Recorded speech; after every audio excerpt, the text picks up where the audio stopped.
स्वागत है आप सभी का आपके अपने चैनल प्रिंस एजुकेशन पर। आइए हम बात करते हैं पेपर 1 मैथ के बारे में और ये 15 क्वेश्चन है। चलिए हम पहले क्वेश्चन की तरफ बढ़ते हैं। पहला क्वेश्चन क्या कहता है कि दो सम संख्या और दो विषम संख्या का योगफल होता है। देखिए दो सम संख्या क्या होता है आपका, अगर दो सम संख्या का आप बात कीजिएगा तो 2 + 2 बराबर क्या हुआ, 4 हुआ। ये भी आपका क्या आ रहा है, सम आ रहा है। अगर हम दो विषम संख्या का योगफल देखेंगे, एक प्लस में तीन जोड़िया क्या होगा, ये भी 4 आ रहा है।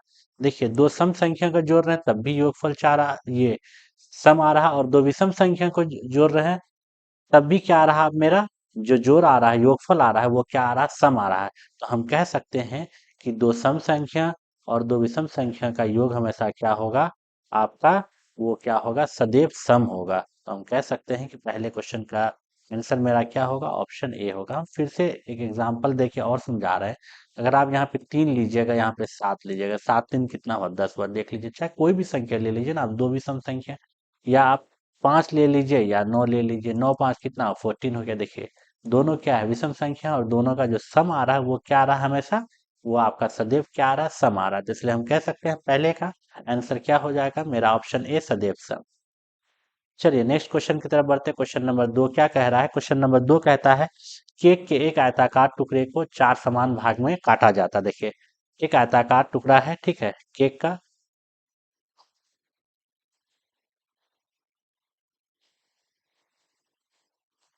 इसको हम चार भाग में बांट रहे हैं। देखिए चार भाग में बांट रहे हैं तो ये 1/4, ये 1/4, ये 1/4, ये 1/4, ठीक है। उसके बाद हम क्या कर रहे हैं, इनमें से एक भाग को बार दो बराबर भागों में बांटा जाता है। एक भाग को, अगर आप एक भाग को लीजिए, मान लीजिए हम इसी भाग को ले रहे हैं,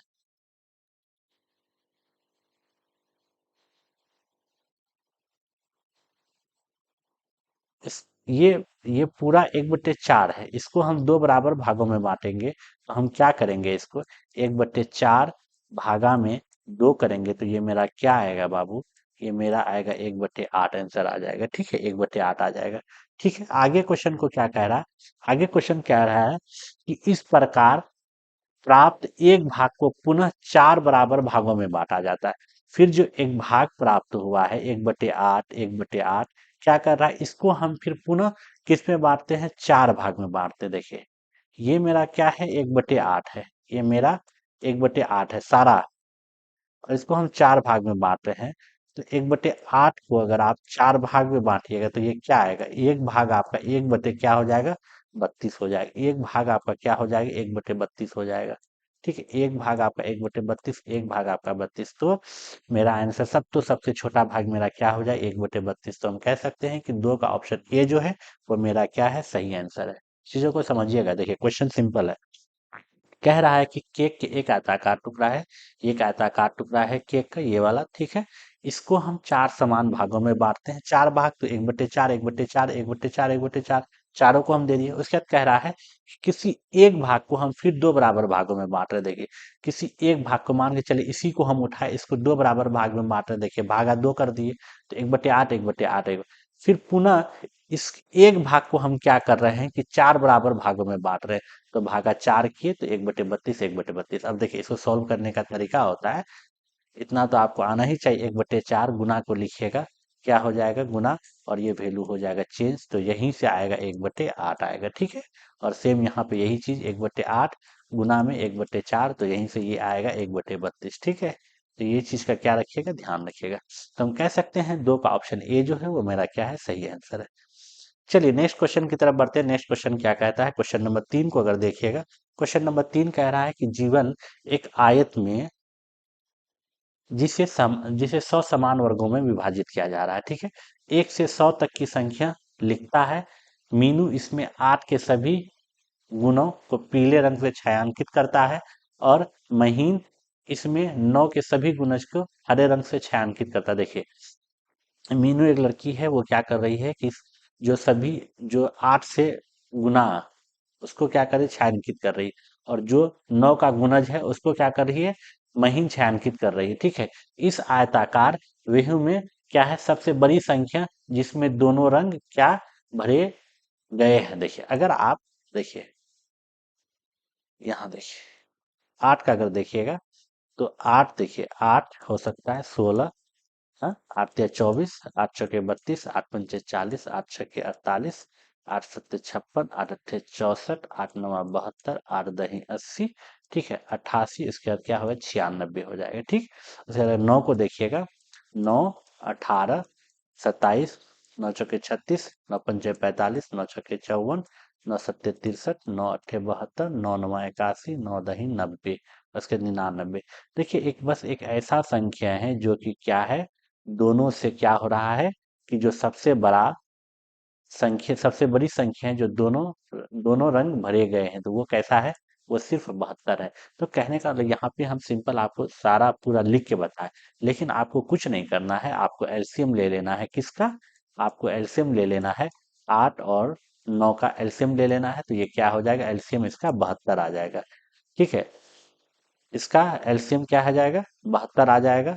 तो यही 72 आपका क्या हो जाएगा, आंसर हो जाएगा, जो क्या होता है, 1 से 100 के अंदर में है, ठीक है। तो हम कह सकते हैं इस तरीके से कि 72 जो है मेरा सबसे बड़ा नंबर है, जिसमें दोनों संख्या क्या है, दोनों रंग जो है भरा जाएगा। तो 3 का ऑप्शन डी जो है वो आपका सही आंसर है।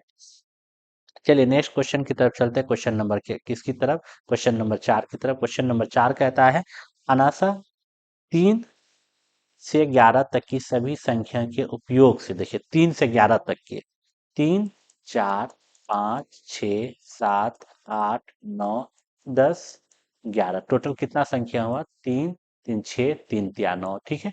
इसकी संख्या से वो एक मैजिक वर्ग बनाना चाह रहे, 3 बाई 3 का, देखिए 1, 2, 3, 1, 2, 3, 1, 2, 3, 3 कॉलम और 3 रो आपका हुआ ना, 3 बाई 3, इसी को हम 3 बाई क्या कह रहे हैं, 3 कह रहे हैं, मतलब 3 रो 3 कॉलम, ठीक है। 3 बाई 3 का क्या बनाना चाह रही है, वो एक मैजिक वर्ग बनाना चाह रही है, ठीक है, मैजिक वर्ग बनाना चाह रही है, ठीक है। अब आप देखिए कि हर एक पंक्ति का क्या होना चाहिए कि योग जो है वो योगफल बराबर हो। सबसे पहले हम इस सभी संख्याओं को जोड़ते हैं, इस सभी संख्याओं को अगर जोड़िएगा आप तो देखिए कितना है, 5, 3, 8, 8, 4, 12, 12, 6 आपका कितना होता है, 18, 18 में आप 7 जोड़िएगा कितना होगा, 25, 25 में 8 जोड़िएगा 33, और 33 में आप 9 जोड़िएगा 42, और 42 में आप 10 जोड़िएगा 52, और 52 में आप 11 जोड़िएगा क्या होगा, 63 हो जाएगा, ठीक है।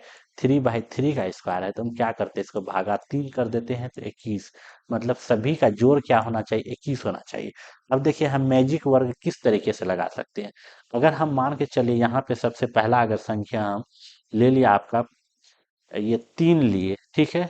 3 में देखिए सबसे पहला संख्या अगर मान के चलिए हम 3 लिए, 3 में अगर हम आ, 8 जोड़ते हैं तो 8 3 कितना हुआ, 11, और 11 में अगर हम 10 जोड़े तो क्या हुआ आपका, 21 हुआ। तो हम यहाँ से कह सकते हैं 3, 8, और हम 10 को लिख दिए हैं, इसको हम काट देते हैं, और उसके बाद जोड़िए हम 7, 5 कितना हुआ, 12, और 12 में अगर 9 जोड़ेंगे कितना हो जाएगा, 21 होगा। देखिए 7, 5, 12, 12 में 9 जोड़िए कितना होगा, 21 होगा। लेकिन एक चीज और है, देखिए आपको इस तरीके से जोड़ना है, आपको इस तरीके से जोड़ना है कि ये इधर का भी जोड़ क्या होना चाहिए, 21 होना चाहिए।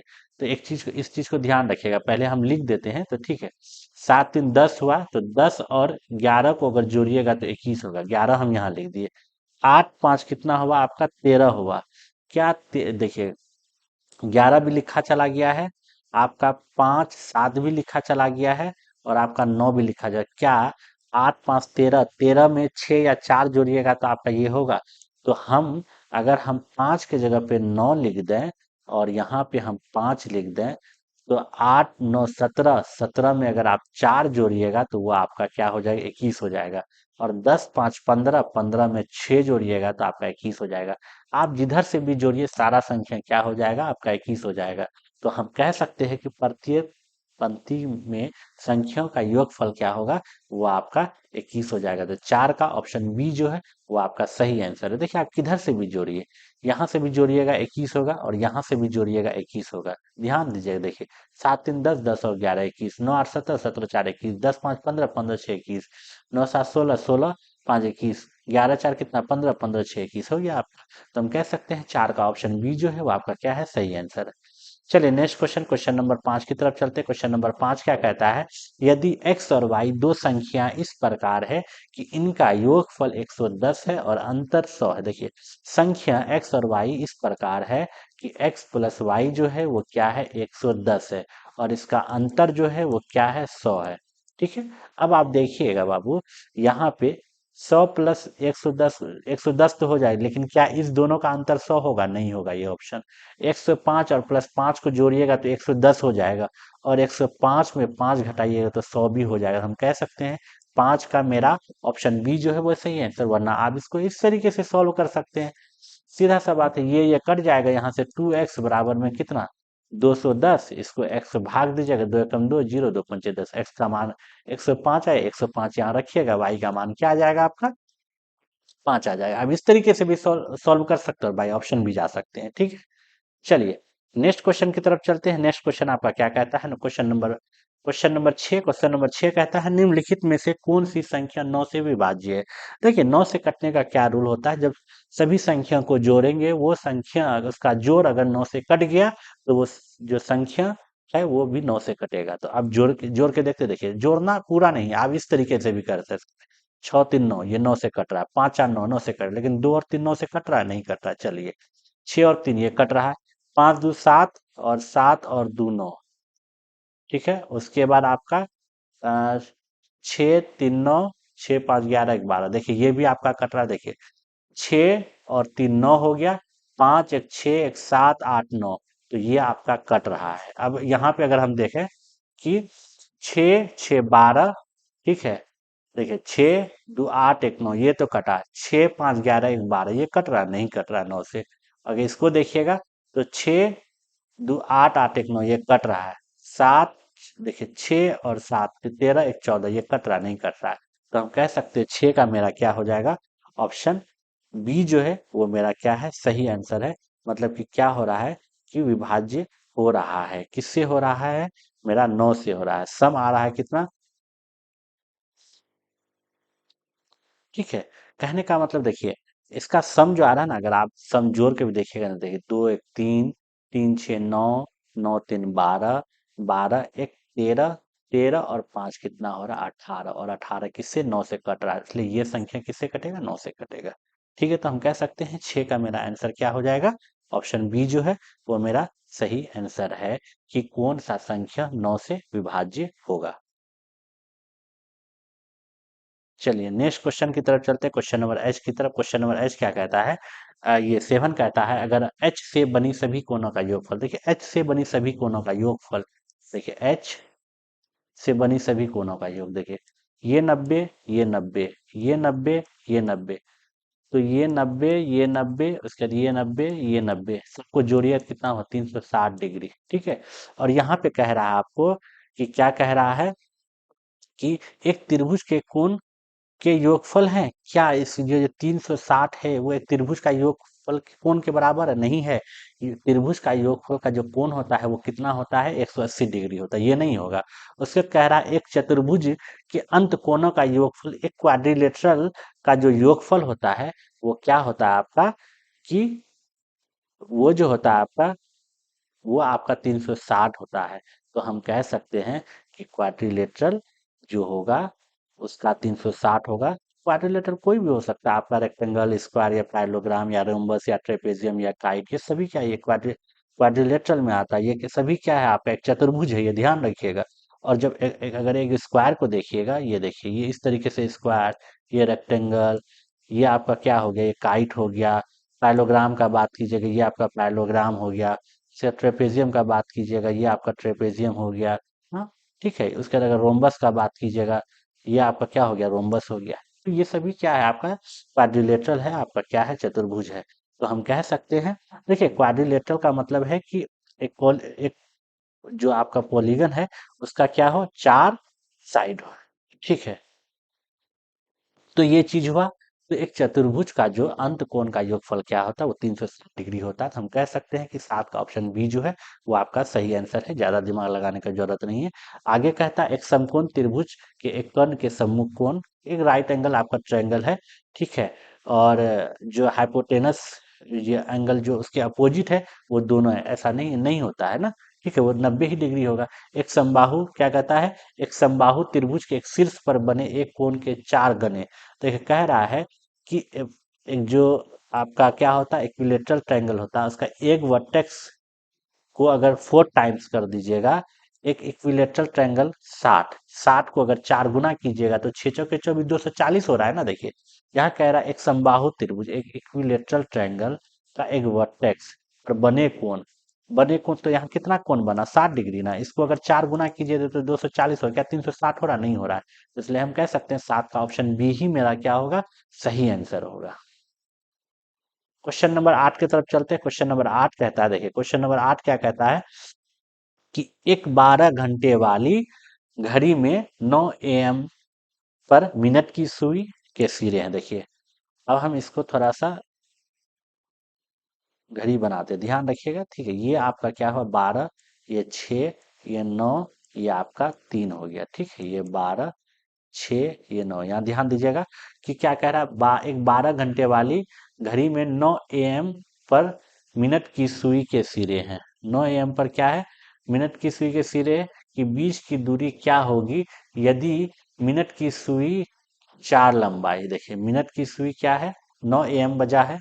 ठीक है, और मिनट की सुई क्या कह रहा है कि आपका देखिए 9 बजा है तो छोटा सुई यहाँ होगा, है ना, और मिनट का सुई यहाँ होगा।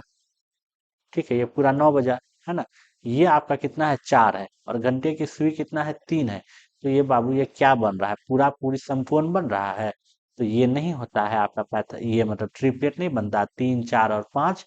तो 5 सेंटीमीटर आपका नहीं आंसर हो जाएगा। आप ऐसे भी निकाल सकते हैं कि ये आपका हो गया क्या परपेंडिकुलर, ये आपका बेस हो गया, ये आपका हाइपोटेनस हो गया, है ना, लंब आधार कर्ण।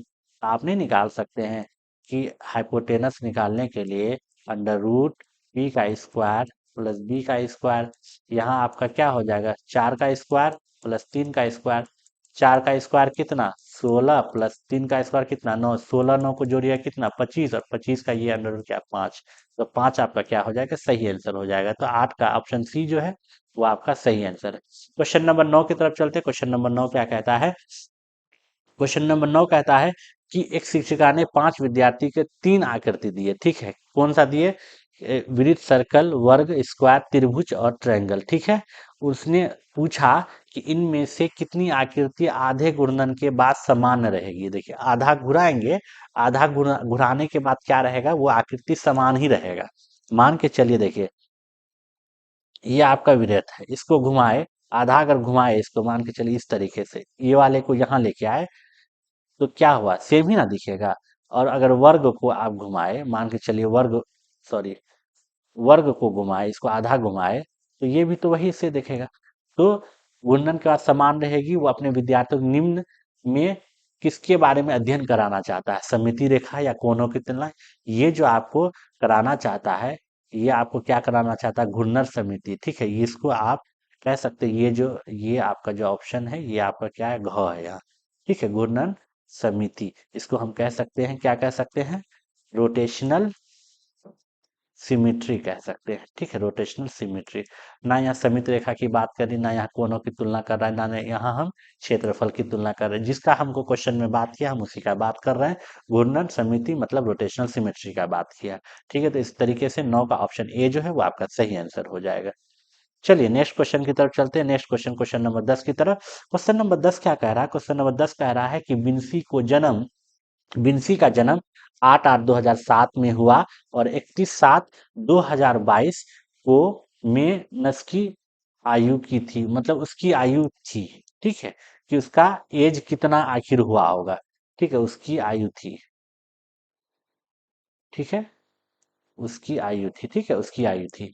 तो अब आप देखिए सबसे पहले आप किसको लिखिए भैया, देखिए यहाँ पे सबसे पहले अगर हम लिखेंगे यहाँ पे हमको आयु बताना है तो सबसे पहले आप लिखिए 2022। यहाँ लिखिए आप 7वां महीना, यहाँ आप लिखिए 31 दिन। यहाँ आप लिखिए 2007, यहाँ लिखिए आप 8वां महीना, यहाँ लिखिए 8 दिन। 31 में से 8 घटाइएगा तो कितना होगा? 23 दिन। और 23 दिन एक ही ऑप्शन दिख रहा है, तो हम आंख बन के कह सकते हैं कि ऑप्शन सी ही आंसर होगा।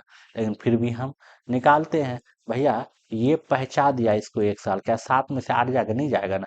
ये इसको पहचान दिया तो साल पहचान दिया, साल का मतलब 12 महीना। और 12 में 7 जोड़िए कितना होगा? 19। और 19 में 8 घटाइए कितना होगा? 11। ठीक है, 11 महीना होगा। यहाँ तो भैया 21 बचा, और 21 में आपका 7 जाएगा तो कितना बचेगा?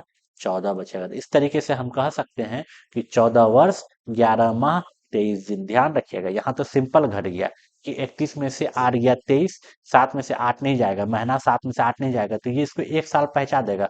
बल्कि 1 साल का मतलब देखिए, 1 साल का मतलब ये इसको 12 माह पहचान दे रहा है। 12 + 7 कितना हो जाएगा? 19। तब 19 में से हम 8 घटाएंगे तो मेरा 11 बचेगा। यहाँ 2021 में से 2007 घटाएंगे, 14 बचेगा। हम कह सकते हैं 10 का ऑप्शन सी जो है वो मेरा क्या है? सही आंसर है। क्वेश्चन नंबर 11 की तरफ चलते हैं। क्वेश्चन नंबर 11 कहता है कि जून 2022 में देखिए, बिजली 1 मीटर की रीडिंग में 263 यूनिट था। ठीक है, अगले माह ये रीडिंग 345 यूनिट हो गया। यदि प्रथम 50 यूनिट के लिए क्या कह रहा? विद्युत शुल्क 4 रुपया प्रति यूनिट है, तथा 51 से 100 यूनिट के लिए यह शुल्क 5 प्रति यूनिट है, तो जुलाई 2022 के लिए कुल विद्युत शुल्क क्या हो? ठीक है, तो इस क्वेश्चन में क्या कह रहा है कि देखिए, जून 2022 में बिजली के 1 मीटर में रीडिंग 263 यूनिट था। ठीक है, माह में अगले महीना क्या हो गया? ये 345 यूनिट हो गया है। 345 यूनिट, देखिए अगले माह क्या हो गया? 345 यूनिट हो गया। तो यदि प्रथम 50 यूनिट, देखिए कितना एक्स्ट्रा शुल्क देखिए, है ना? तो कुल विद्युत शुल्क क्या होगा 2022 का? तो हम यहाँ पे क्या कर सकते हैं? सबसे पहले तो आप कीजिए कि टोटल यूनिट, देखिए रीडिंग आपका कितना है?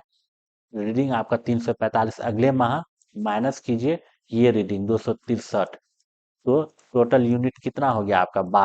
82 यूनिट हो गया। ठीक है, आप घटाइएगा, देखिए 5 में से 3 गया 2, 14 में से 8 गया, 14 में से 6 गया 8, 82 यूनिट हो गया। ठीक है, कह रहा है आपको कि 50 जो यूनिट है उसको हम 4 रुपए के प्रति दिए, तो ये कितना हो गया? 5 चौके 20, तो ये 200 रुपया हो गया। ठीक है, और जो कह रहा है 51 से, देखिए 51 से 100 यूनिट के लिए ये शुल्क 5 रुपए प्रति, देखिए 51 से 100 के लिए, और 50 यूनिट के लिए 4। उसके बाद क्या कह रहा है कि जो 32 यूनिट है ना, 32 यूनिट देखिए, जो 32 यूनिट है, जो कि 50 के बाद, 50 यूनिट तो ले लिए, 50 के बाद कह रहा है 51 से जो आगे होगा वो हम 5 रुपए शुल्क लेंगे। तो मेरे पास तो 32 बच गया, और 32 का जो शुल्क लेगा वो कितना लेगा? 5 रुपए पर यूनिट। तो यहाँ से हो जाएगा आपका कितना? 5 × 10, 0 5 या 15, 160। तो इस तरीके से हम कह सकते हैं कि मेरा जो है वो रुपया कितना होगा? 360 रुपया लग जाएगा। क्वेश्चन को समझिएगा। क्वेश्चन कह रहा है कि 1 मीटर का हम रीडिंग किए 263 यूनिट था इस महीना में, मान के चलिए दिसंबर में, और जब जनवरी का हम बात किए तो वो 345 हो गया। तो खर्च कितना यूनिट हुआ? 345 में 263 घटाइएगा तो 82 यूनिट खर्च हुआ। अब कह रहा है कि प्रथम 50 यूनिट का जो शुल्क है वो 4 रुपए लेंगे। प्रथम 50 शुल्क, 50 के बाद जो भी लगेगा हम 5 रुपए यूनिट लेंगे। तो 51 से देखिए 32 ना बच गया, 82 में से 50 घटाइए 32, तो ये 32 का जो शुल्क लगेगा 5 रुपए पर यूनिट, तो वो 160 लगेगा। और दोनों को जोड़ेंगे तो वो आंसर कितना होगा? 360। तो हम कह सकते हैं 11 का ऑप्शन सी वो आपका क्या है? सही आंसर है। क्वेश्चन नंबर 12 की तरफ चलते हैं। क्वेश्चन नंबर 12 क्या कहता है? एक खिलौना कार का मूल्य 35, एक केले का मूल्य 2 रुपया, एक नोटबुक का मूल्य इतना, तथा नींबू गिलास का मूल्य इतना। यदि अरुण के पास 50 है तो निम्नलिखित में से किस संयोजन के उसके पास पर्याप्त धनराशि है? मतलब किन चीजों का पर्याप्त राशि है? अब देखिए क्वेश्चन नंबर 12 में अगर आप देखिएगा, देखिए एक नोटबुक, एक नोटबुक कितना रुपए का है भैया? एक नोटबुक है आपका 25 रुपए का, देखिए ठीक है, 25 रुपए का। एक केला कितने का है? एक केले का मूल्य है 2.5 रुपए। ठीक है, और जूस का 2 गिलास, जूस का 2 गिलास मतलब एक गिलास का दाम 12.5, तो 2 गिलास का दाम कितना हो जाए? 12 24 25, 25 25 50, 50 दो 52, तो ये तो ज्यादा उसके पास पर्याप्त नहीं है। तो आगे देखते हैं, आगे जब आप देखिएगा, ठीक है, 52 हो गया। ठीक है, हम अगर इसी नोटबुक को ही लेके देखते हैं, ये 25 और 2 केला, 2 केला कितना? 2 2 4 1 5, और एक गिलास जूस कितना आपका? एक गिलास जूस, देखिए एक गिलास जूस कितना 12.50। ठीक, अगर आप देखिएगा 25 और 25 5 कितना हुआ 30, 30 और 12.5 जोड़िएगा तो वो कितना होगा 42 पॉइंट आपका कितना हो जाएगा 50। ये तो कम है, अब ये तो पर्याप्त है, मतलब कि ये खरीद सकता है वो। और दो नोटबुक का बात कीजिएगा, दो नोटबुक मतलब कहाँ चला गया, नोटबुक 25 दूना 50, ये ज्यादा हो जाएगा। एक खिलौना आपका 35 टका, ठीक है, और दो केला, दो केला का दाम कितना आपका ये 5 रुपए, ठीक है। तो 5 और 35 कितना 40 हुआ, और एक नोटबुक का तो ये भी ज्यादा है। तो हम क्या खरीद सकते हैं 50 रुपए के अंदर में, पर्याप्त है जिसके लिए, वो एक नोटबुक, दो केला और एक गिलास, जिसका दाम कितना हो रहा है 42.50 रुपए हो रहा है, 50 पैसा हो रहा है। तो मेरे पास 50 रुपए है, हम ये चीज खरीद सकते हैं। चलिए, उसके बाद हम नेक्स्ट क्वेश्चन की तरफ चलते हैं, क्वेश्चन नंबर 13 की तरफ। क्वेश्चन नंबर 13 कहता है कि निम्नलिखित में से किस आकृति का क्षेत्रफल अधिकतम है। अब देखिए, भुजा 3 इकाई और 4 इकाई वाला आयत, आयत तो इसका आयत का जो ये होता है वो 4 तिया 12 आपका हो जाएगा, ठीक है। क्यों, 4 गुना 3 करते हैं ना, लंबाई इंटू चौड़ाई। देखिए ये वाला, ये अगर 4 हुआ, ये 3 हुआ हुआ। उसका तो कह रहा है भुजा 3 इकाई वाला वर्ग, देखिए वर्ग 3, और इसको क्या होता है भुजा स्क्वायर होता है ना, क्या होता है भुजा स्क्वायर, इसका क्या हो जाता है एरिया हो जाता है, ये क्या हो जाता है 3 का स्क्वायर, ये 9 हो जाएगा। त्रिज्या 2 इकाई वाला वृत्त है ना, वृत्त देखिए ये हो गया, और ये आपका कितना हो गया 2 हो गया। तो इसको जब ये कीजिएगा तो क्या हो जाएगा पाई आर स्क्वायर होता है, पाई का मान मान के चलिए 3.14 ले लेते हैं अप्रोक्स में, मतलब, और गुना क्या करते हैं 4, इसको जब कीजिएगा तो 14 चौके 56, ठीक है, और 4 तिया 12, ये आया 12.56, ठीक है। इसके बाद अब इसका देखिए 3 इकाई 4 इकाई, तो समकोण त्रिभुज है ना, 1 3 into 4, half base into height, और 3 दूना 6। तो सबसे अधिक क्षेत्रफल किसका है, सबसे अधिक क्षेत्रफल आपका 12.56। कहने का मतलब है ऑप्शन सी का जो है वो सही आंसर है, सबसे अधिक क्षेत्रफल आपका उसी का है। देखिए यहाँ पे ना समकोण दे रहा है, यहाँ पे समकोण त्रिभुज का बात किया है। ये वाला जो है आपका कहाँ, ये वाला क्वेश्चन जो है समकोण, ये इस तरीके से होगा, ये आपका राइट एंगल, ये आपका इकाई 3, ये आपका 4, तो हाफ बेस इंटू आपका क्या हो जाता है हाइट हो जाता है, आप ध्यान रखिएगा। ठीक है, तो हम कह सकते हैं 13 का ऑप्शन सी जो है वो आपका क्या है सही आंसर है। क्वेश्चन नंबर 14 की तरफ चलते हैं। क्वेश्चन नंबर 14 कहता है कि एक गणित टेस्ट में कक्षा 5 के विद्यार्थी द्वारा प्राप्त किए गए अंक नीचे दर्शाता है, 6 1 8 आदि इतना दर। कह रहा है कितने विद्यार्थी 5 या कितने विद्यार्थी 5 या 5 से अधिक अंक, देखिए कह रहा 5 या 5 से अधिक अंक प्राप्त किए, 5 या 5 से अधिक। देखिए 5 या 5 से अधिक का अगर बात कीजिएगा तो देखिए 5 हुआ 5 हुआ 5 हुआ 9 हुआ 7 हुआ 8 हुआ 5 हुआ 8 8 10 10 7 8, ठीक है। उसके बाद आपका 9 8, तो अगर आप गिनिएगा इसको 6 8, 1 2 3 4 5 6 7 8 9 10 11 12 13 14 15 16 17, तो आपका ऑप्शन डी जो है वो आपका सही आंसर हो जाएगा। क्या कह रहा था 5 या 5 से ज्यादा। क्वेश्चन को ध्यान से पढ़िएगा, कहीं पे भी आप मिस नहीं कीजिएगा। चलिए क्वेश्चन नंबर 15 के तरफ चलते हैं। 1 और 3 कितना हो रहा है 4 हो रहा है, यहाँ पे हम विषम संख्या को जोड़ रहे हैं। अगला विषम संख्या 5 तो 9 हो गया, अगला विषम संख्या 7 तो 16 हो गया। और बताइए अगला क्या होगा, देखिए 1 प्लस में 3 प्लस में 5 प्लस में 7 प्लस में कितना हो जाएगा आपका 9 हो जाएगा। तो जोड़िएगा 16 और 9 कितना हो जाएगा 25। तो हम कह सकते हैं कि मेरा ऑप्शन सी जो है वो क्या होगा सही आंसर होगा। इस तरीके से 15 का ऑप्शन सी वो आपका क्या है सही आंसर है। इस तरीके से हम 15 क्वेश्चन डिस्कस किए, और उम्मीद है कि आपको समझ में आया होगा। बहुत इजी क्वेश्चन है, अगर आप बनाइएगा तो समझ में आ जाएगा। इ- इसी तरीके से क्वेश्चन रहता है एग्जाम में। ठीक है, आप अगर अब तक देखे होंगे क्वेश्चन का जो पैटर्न देखे होंगे, हम आपको इससे पहले भी 5 6 ये करा चुके हैं, आप उसमें देखे होंगे कि इसी तरीके का एक क्वेश्चन पूछा जाता है। कोई टफ नहीं है, बहुत सिंपल क्वेश्चन है। बस किसी कोई कोई क्वेश्चन लेंदी होता है पढ़ने में, लेकिन सॉल्यूशन बहुत उसका इजी होता है। आप समझे क्वेश्चन को तो आराम से बना लीजिएगा। चलिए हम आपसे विदा लेते हैं। अगर चैनल पर नए हैं तो चैनल को सब्सक्राइब करें, और सेशन अगर पसंद आए तो लाइक करें और अपने दोस्तों को भी बताएं। चलिए आपसे अलविदा।